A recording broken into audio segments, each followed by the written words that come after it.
Hi hello மக்களே, வந்து 3 மாதம் ஆச்சு இல்லையா? சரி கிளம்புவோம் அப்படின்னு சொல்லிட்டு கிளம்புறதுக்காக பிளான் போட்டாச்சு. ஸோ அதனால் சரி பர்ச்சேஸை ஸ்டார்ட் பண்ணுவோமே அப்படின்னு சொல்லிட்டு தான் வந்திருக்கேன். ஸோ அதுக்கு நான் சூஸ் பண்ண ஏரியா ஃபஸ்ட் என்ன அப்படின்னா சைனா டவுன். இங்கே சைனா டவுனில் வந்து கொஞ்சம் திங்ஸ் எல்லாம் நிறைய கிடைக்கும், கிஃப்ட்ஸ் எல்லாம் நிறைய இருக்கும் அப்படின்னு சொன்னாங்க. சரி பார்ப்போம் ரேட் எப்படி இருக்கும் அப்படின்னு பார்க்குறதுக்காக தான் வந்தேன். வந்த இடத்துல எல்லாமே கொஞ்சம் வித்தியாசமான பொருளெலாம் இருந்துச்சா. அது ஆஸ் யூஷுவலாக நம்மளுக்கு ட்ரை பண்ணணும்னு ஆசை இருக்கும்.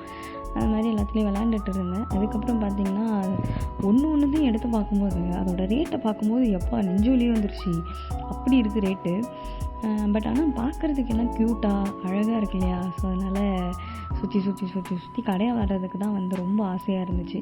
என்ன ஒரு சில பொருள்லாம் அது என்னன்னே எனக்கு தெரியாமலே நான் உட்காந்து சுற்றி பார்த்துட்டு வந்தேன். அப்வியஸாக தைலம் இருக்குது பாருங்கள், எங்கே பார்த்தாலும் தைலம் மட்டும்தான் இருக்கும். அதே மாதிரி இந்த மணியெல்லாம் எதுக்கு அதெல்லாம் இவ்வளோ தொங்க விட்டுருக்காங்கன்னு தெரியல எனக்கு, அவ்வளோ ரேட்டு.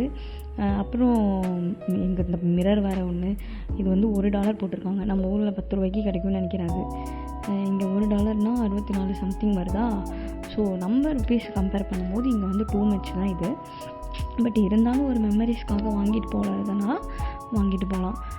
அப்படின்னு நான் வந்து சரி ஓகே வாங்குறதுக்கு நம்ம லாய்க்கு இல்லைன்னு தெரிஞ்சு போச்சு, அட்லீஸ்ட் சுற்றி வேடிக்கையாச்சும் பார்ப்போம் அப்படின்னு சொல்லிட்டு தான் வேடிக்கை பார்த்துட்டே வந்துட்டு இருந்தேன். இந்த கிளி வந்து பேசிகிட்டு இருந்துச்சு அழகாக. ஆனால் பேசினது என்னால் எடுக்க முடியல, ஏன்னா நான் பார்க்கும்போது அது பேசலை.